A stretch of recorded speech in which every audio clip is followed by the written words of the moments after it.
Assalamualaikum warahmatullahi wabarakatuh.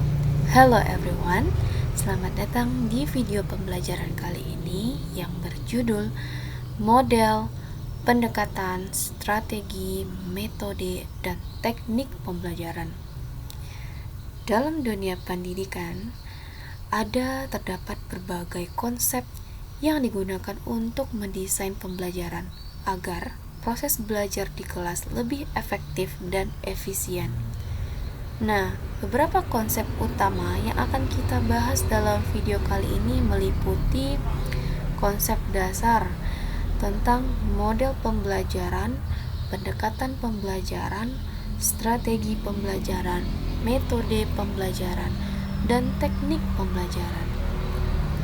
Nah, fenomena yang sering kita jumpai yaitu masih banyak calon guru tidak mengetahui perbedaan di antara kelima aspek ini tersebut. Sebagaimana yang telah kita ketahui, kelima aspek ini memiliki peran yang berbeda-beda, namun saling berkaitan dalam menciptakan proses pembelajaran yang optimal tentunya. Nah, dengan memahami perbedaan dari kelima ini, seorang pendidik ataupun calon guru dapat menyusun pembelajaran yang lebih menarik dan sesuai dengan kebutuhan peserta didik. Mari kita bahas satu persatu.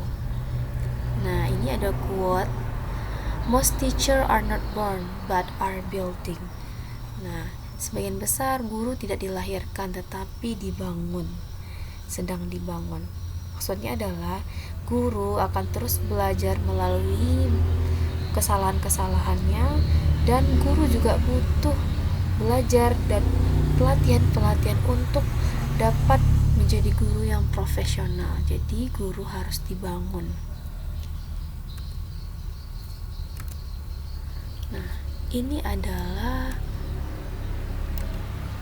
skema dari model, pendekatan, strategi, metode, dan teknik. Yang paling besar itu disebut dengan model pembelajaran, kemudian mengerucut ke bawah hingga menjadi pendekatan pembelajaran. Setelah itu lebih mengkerucut lagi ke bawah menjadi strategi, kemudian mengkerucut lagi ke bawah menjadi metode pembelajaran, dan yang paling terakhir itu teknik pembelajaran. Mari kita mengenal perbedaan di antara model, pendekatan, strategi, metode, dan teknik pelajaran. Apa sih yang dimaksud dengan masing-masing istilah di atas? Yang pertama yaitu model pembelajaran. Nah, model merupakan suatu bentuk tiruan atau replika dari suatu benda yang sesungguhnya. Nah, bisa jadi model ini berupa contoh konseptual atau prosedural dari suatu program, sistem, atau proses yang dapat dijadikan acuan atau pedoman dalam mencapai tujuan. Sedangkan model pembelajaran yaitu kerangka konseptual yang digunakan dalam proses pembelajaran. Dalam model pembelajaran terdapat strategi pencapaian kompetensi siswa dengan pendekatan, metode, dan teknik pembelajaran. Nah, hal ini berguna untuk membantu peserta didik dalam mencapai tujuan belajar secara efektif. Model ini bersifat lebih sistematis dan memiliki struktur-struktur yang jelas. Apa saja model-model yang biasa digunakan secara umum? Yang pertama yaitu model pembelajaran langsung atau direct instruction. Nah, saya akan menyampaikan sedikit model-model pembelajaran dalam kelas. Direct instruction atau model pembelajaran langsung ini seperti guru menyampaikan materi secara langsung melalui ceramah atau demonstrasi. Nah, model ini cocok digunakan untuk materi yang membutuhkan konsep dasar, pemahaman konsep dasar. Kemudian yang kedua yaitu model pembelajaran berbasis masalah atau problem based learning, atau kita singkat dengan PBL. Ini sering kita dengar ya. dalam proses pembelajaran. Siswa diberikan suatu permasalahan yang nyata yang harus mereka selesaikan melalui diskusi ataupun eksplorasi. Kemudian mengembangkan keterampilan berpikir siswa dan pemecahan masalah. Hal ini sama seperti case study.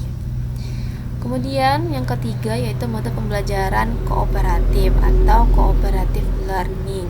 Nah, biasanya dalam model ini siswa bekerja dalam kelompok kecil untuk mencapai tujuan pembelajaran bersama. Contoh teknik yang dipakai dalam cooperative learning boleh jigsaw ataupun think pair share. Kemudian yang keempat yaitu model pembelajaran kontekstual atau CTL, Contextual Teaching and Learning.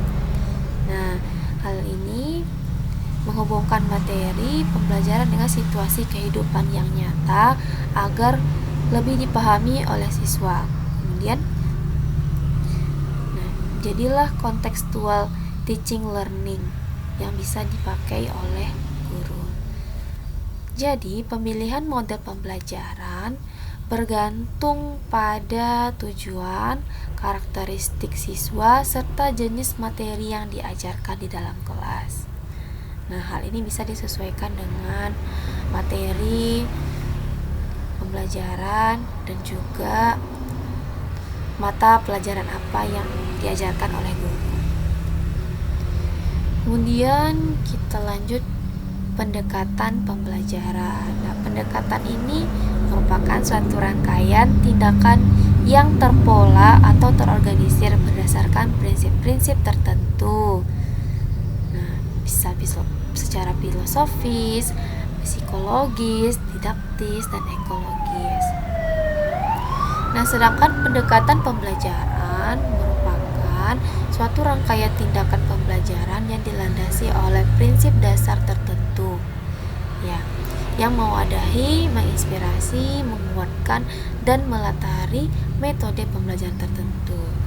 Jadi, pendekatan pembelajaran adalah cara pandang seorang guru dalam mengajar yang menjadi dasar dalam merancang strategi, metode, dan juga teknik pembelajaran. Pendekatan ini biasanya bersifat lebih filosofis dan konseptual. Secara umum, terdapat dua jenis pendekatan pembelajaran utama. Yang pertama, pendekatan deduktif. Nah, dalam pendekatan ini, guru menyampaikan konsep atau teori terlebih dahulu, yang kemudian memberikan contoh dan latihan setelah teori tersebut. Contohnya adalah pembelajaran matematika yang dimulai dengan rumus, lalu diterapkan dengan soal-soal yang berkaitan dengan kehidupan nyata. Kemudian yang kedua, pendekatan induktif. Nah, di mana siswa diajak untuk mengamati atau mengalami suatu fenomena terlebih dahulu, baru kemudian menarik kesimpulan atau konsepnya. Contohnya, pembelajaran sains berbasis eksperimen, di mana siswa melakukan pengamatan sebelum memahami teori. Selain itu, terdapat juga dua pendekatan populer di dunia pendidikan. Yang pertama, pendekatan yang berpusat pada guru atau teacher-centered approach, di mana guru menjadi sumber utama dalam pembelajaran. Yang kedua, pendekatan yang berpusat pada siswa atau student-centered approach, di mana siswa aktif mencari dan membangun pemahamannya sendiri. Nah, student-centered approach ini sudah digaungkan sejak penggunaan kurikulum 2013. Dengan demikian, pendekatan yang dipilih akan sangat menentukan bagaimana strategi dan metode pembelajaran diterapkan. Selanjutnya, yaitu strategi pembelajaran. Strategi pembelajaran merupakan suatu pola umum pembelajaran siswa yang tersusun secara sistematis berdasarkan prinsip-prinsip pendidikan, psikologi, didaktik, dan komunikasi dengan menginterpretasikan struktur berupa urutan langkah pembelajaran, metode pembelajaran, media pembelajaran atau alat peraga, pengelolaan kelas, evaluasi, dan waktu yang diperlukan agar siswa dapat mencapai tujuan-tujuan pembelajaran secara efektif dan efisien. Nah, jadi secara ringkas, strategi pembelajaran merupakan rencana ataupun cara yang dilakukan untuk mencapai tujuan pembelajaran yang telah ditetapkan. Nah, strategi ini terkait dengan kebijaksanaan guru dalam memilih pendekatan, metode, teknik, dan model pembelajaran. Nah, biasanya strategi ini bersifat lebih fleksibel dan bisa disesuaikan dengan situasi kelas. Nah, berikut beberapa strategi pembelajaran yang sering digunakan, antara lain yang pertama, strategi ekspositori. Nah, di mana pada strategi ini guru menyampaikan materi secara langsung kepada siswa dengan penjelasan yang sistematis, cocok untuk materi yang bersifat konseptual atau teoritis. Kemudian yang kedua, strategi inquiry. Nah, strategi ini mendorong siswa untuk menemukan informasi sendiri melalui proses eksplorasi dan investigasi. Nah, strategi ini juga cocok untuk pelajaran sains dan ilmu sosial.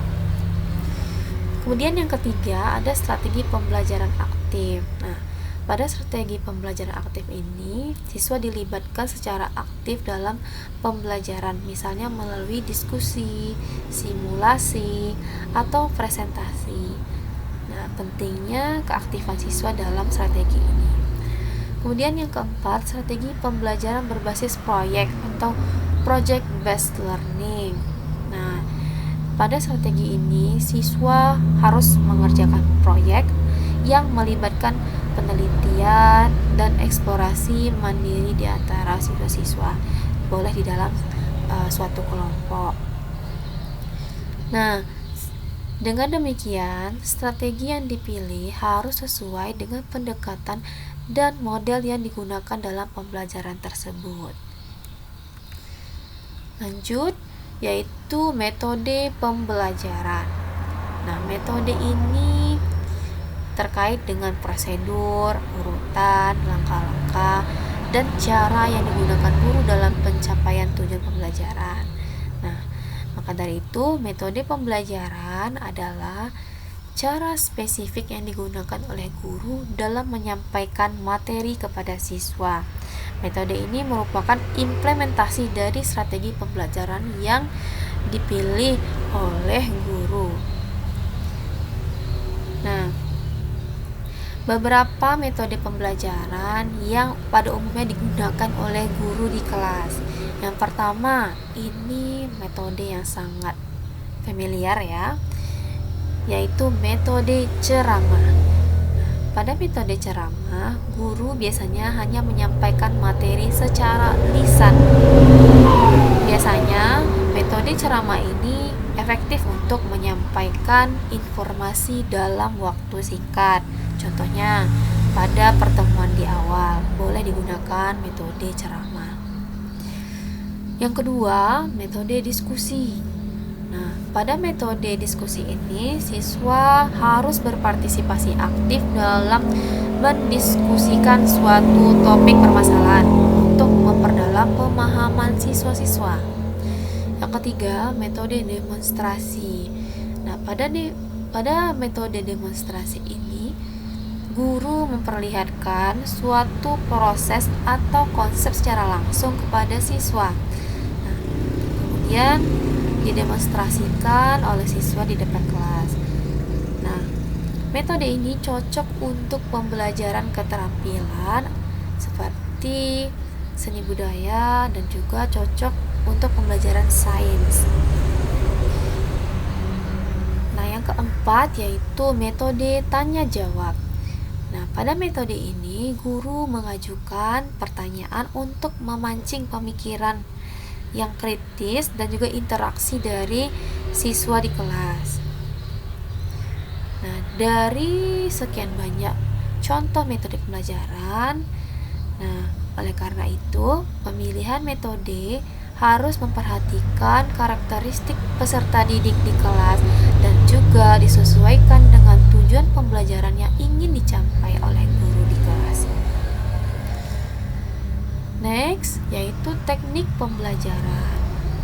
Teknik pembelajaran ini merupakan cara konkret yang digunakan dalam menerapkan metode pembelajaran.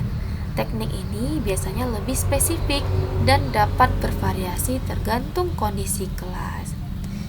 Nah, pada umumnya, guru dapat berganti-ganti teknik pembelajaran meskipun dalam koridor metode yang sama, metode pembelajaran yang sama. Satu metode dapat diaplikasikan melalui berbagai teknik pembelajaran. Nah, apa saja teknik pembelajaran yang dapat digunakan oleh guru di kelas? Yang pertama yaitu teknik pembelajaran brainstorming. Nah, dalam metode diskusi. Nah, brainstorming ini digunakan untuk menggali berbagai ide-ide kritis dari siswa. Yang kedua yaitu teknik pembelajaran role play dalam metode simulasi. Nah, role play ini digunakan untuk melatih keterampilan sosial dan komunikasi siswa di dalam kelas. Biasanya role play digunakan ketika pembelajaran bahasa Indonesia berbentuk drama, teater, dan lainnya. Yang ketiga yaitu teknik pembelajaran SQ3R, survey, question, read, recite, and review.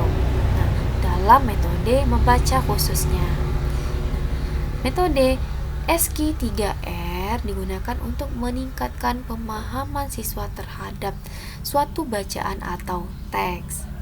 Nah, biasanya digunakan dalam pembelajaran bahasa Indonesia, bahasa Inggris, ilmu pengetahuan alam, dan ilmu pengetahuan sosial.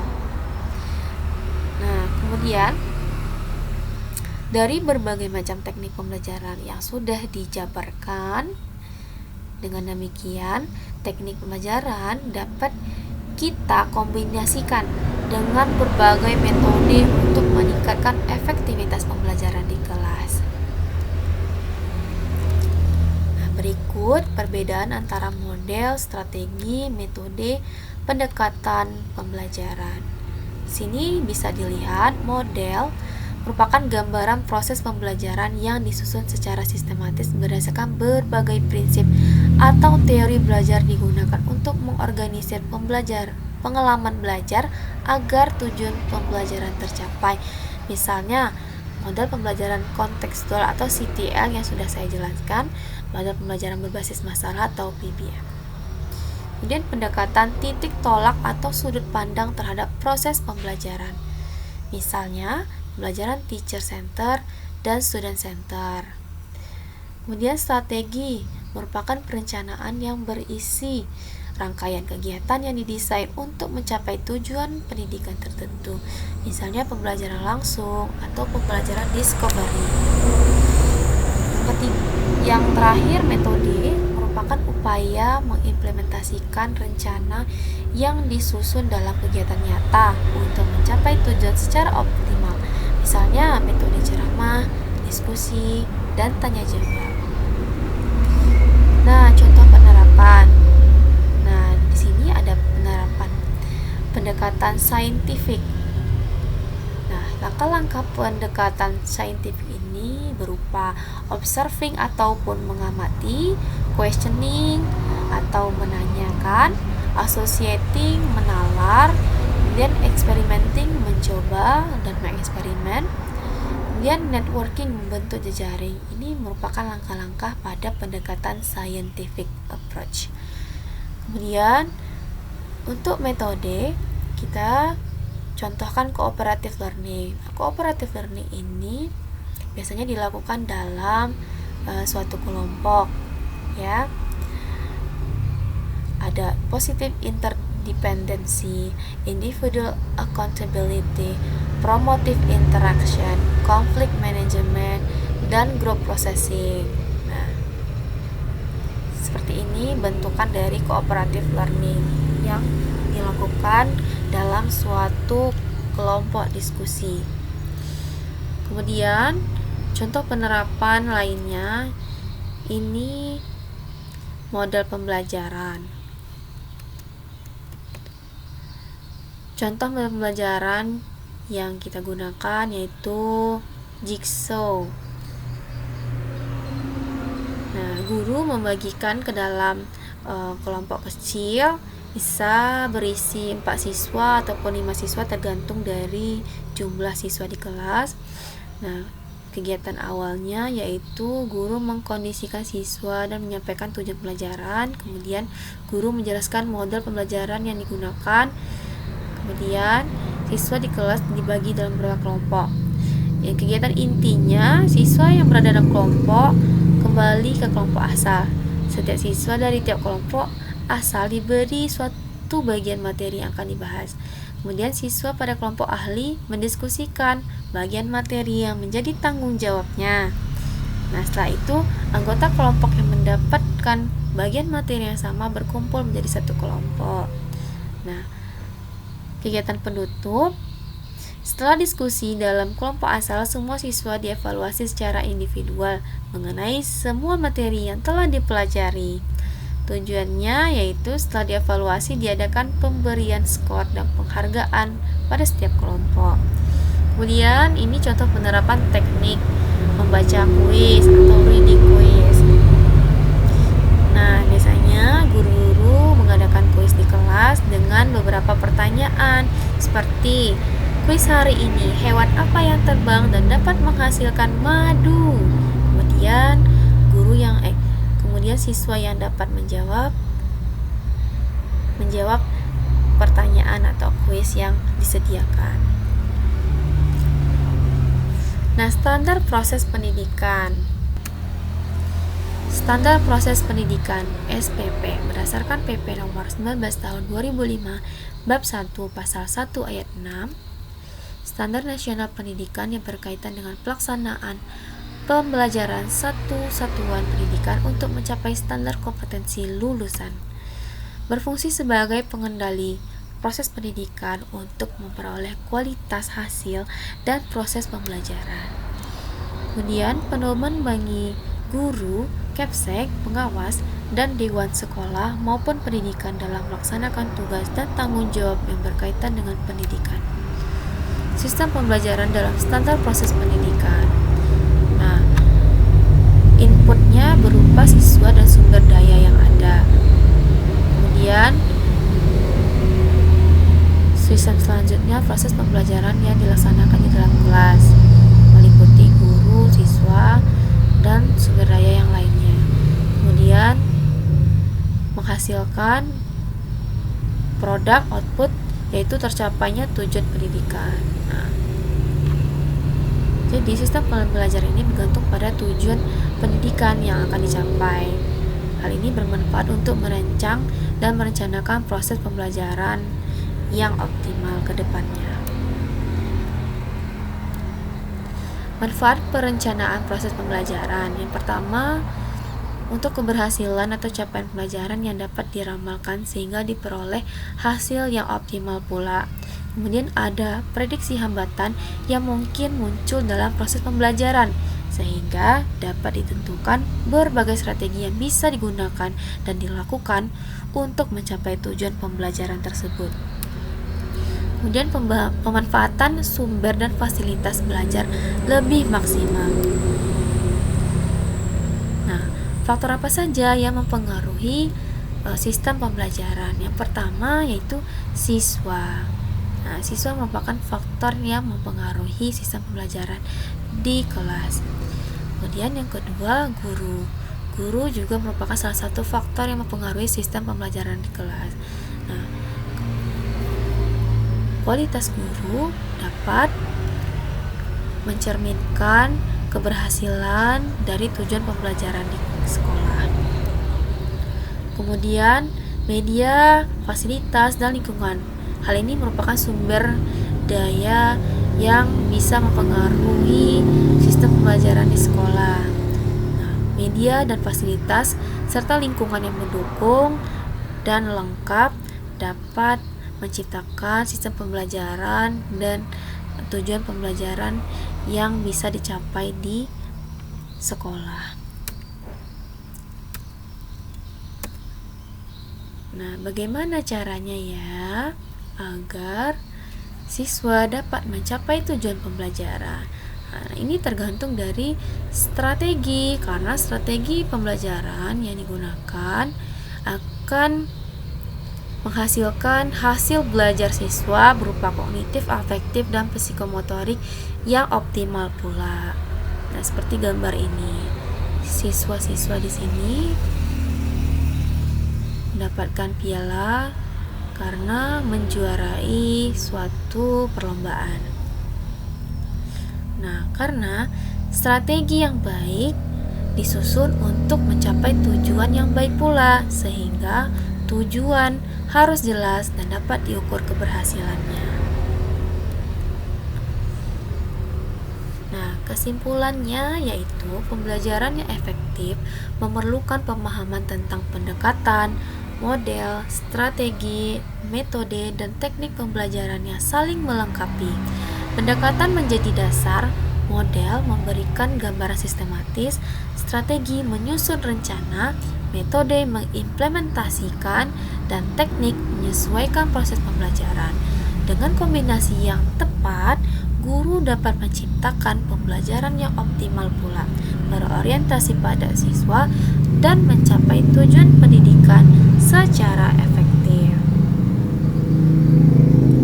Nah, oleh karena itu, pemilihan dan kombinasi yang tepat dari kelima aspek ini akan menghasilkan pembelajaran yang lebih bermakna, menarik, dan efisien bagi peserta didik di sekolah.